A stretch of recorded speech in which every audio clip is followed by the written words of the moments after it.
Hello नमस्कार बच्चों, मैं घनश्याम शर्मा जेएमडी स्टडी में आपका हार्दिक स्वागत और अभिनंदन करता हूं। तो कैसे हैं मेरे प्यारे लाडलो, सभी स्वस्थ हैं, सुरक्षित और अपनी पढ़ाई को निरंतर कर रहे हैं।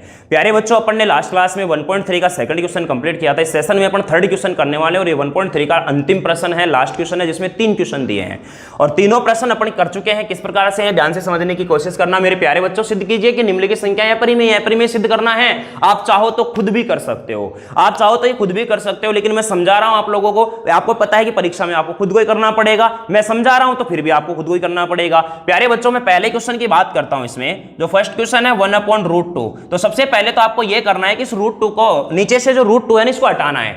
अब नीचे से √2 कैसे हटेगा? मैंने क्या किया मेरे प्यारे बच्चों, इसको 1/√2 को ऊपर और नीचे √2 से क्या कर दिया, गुणा कर दिया। अगर मैं इसको √2 से गुणा करूंगा तो ऊपर तो आ गया √2 और नीचे आ गया √2 को √2 से गुणा करूंगा तो क्या आएगा, 2 आएगा। अब जो मेरे पास ये आया है √2/2, मैंने क्या किया कि इसको मैंने क्या मान लिया, एक परिमेय। चलो यहां पर ध्यान देना, मैंने क्या किया कि इसको मैंने मान लिया कि √2/2 एक परिमेय संख्या है। ये क्या है, एक परिमेय संख्या है। ये माना है अपन ने, माना है ये क्या किया बच्चों, माना। तो अब मुझे बताना, अब मैं क्या करता हूं कि इसको √2/2 बराबर में a/b करते हैं अपन। अगर ये a/b करूंगा तो a और b हमारा यहां पर क्या हो जाता है, पूर्णांक हो जाता है। a और b हमारा क्या है, यहां पर पूर्णांक है और b does not equal to क्या होगा बच्चों, 0 होगा। अब मुझे बताना, इसको मैं वज्रगुणा कर देता हूं तो √2 बराबर में हो गया 2a/b, हो गया कि नहीं हो गया।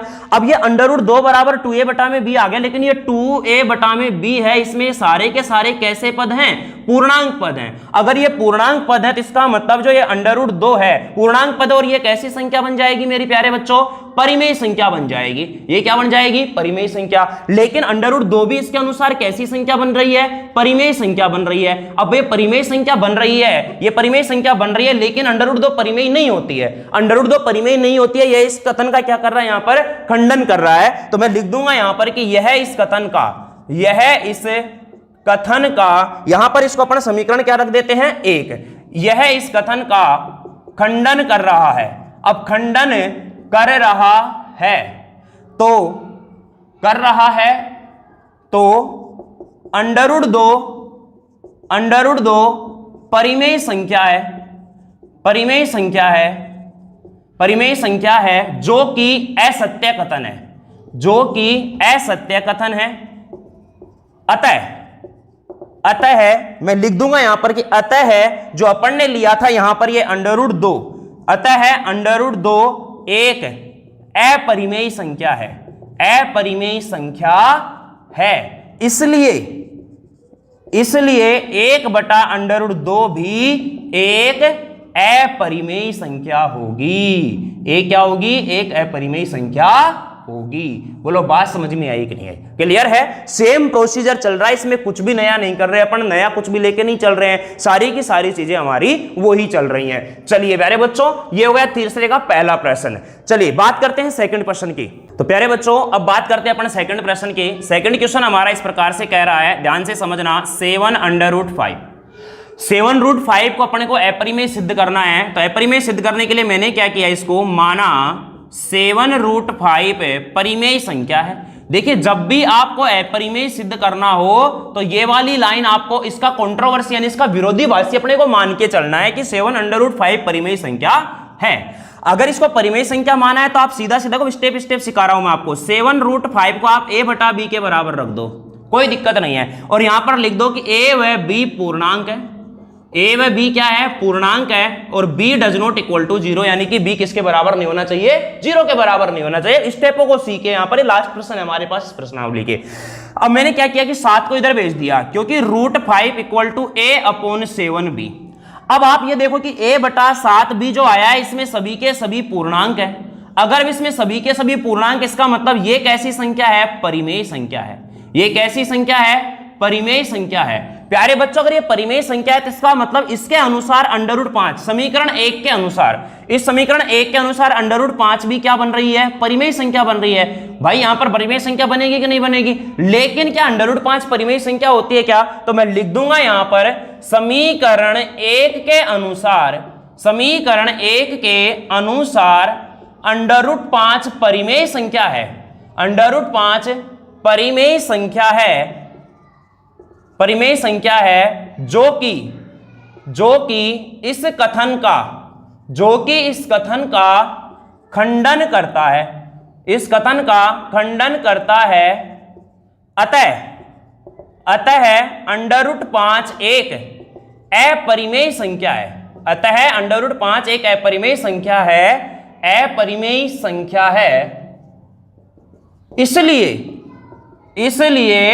जो 7√5 है, इसलिए 7√5 भी एक अपरिमेय संख्या होगी। बस कुछ नहीं करना, ये स्टेप याद रखो आप तो, और कुछ नहीं करना इसमें।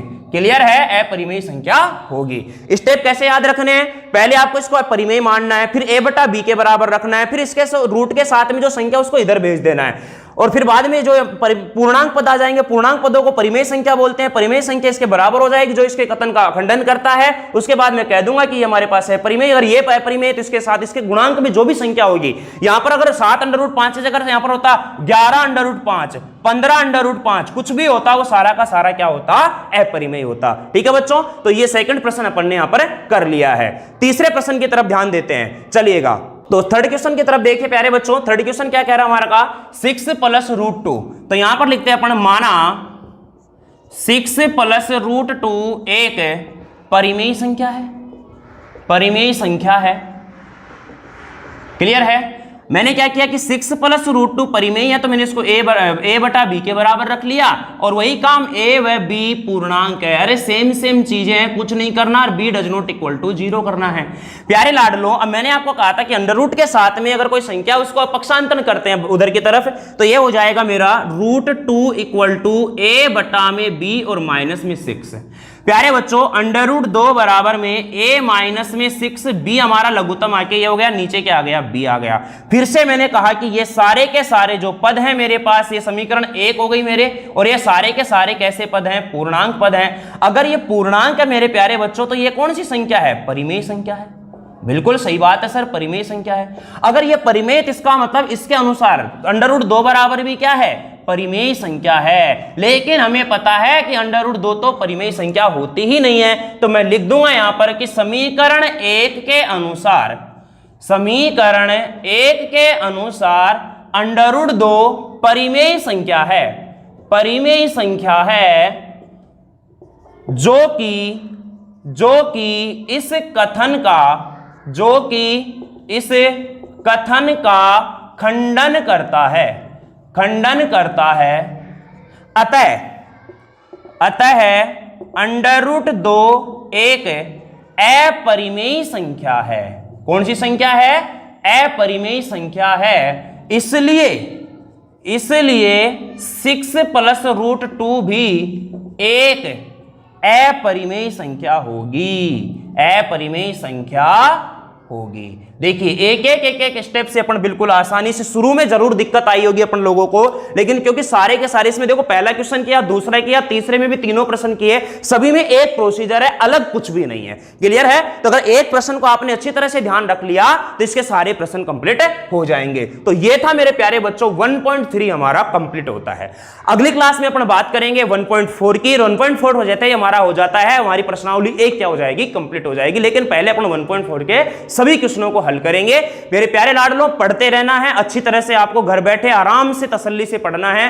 क्लास अच्छी लगे तो लाइक करना है, और आपको इस चैनल को क्या करना है? सब्सक्राइब करना है। मिलते हैं मेरे प्यारे बच्चों नेक्स्ट एपिसोड में नई प्रश्नावली और नए प्रश्नों के साथ। तब तक के लिए bye bye, take care, see you, thank you so much.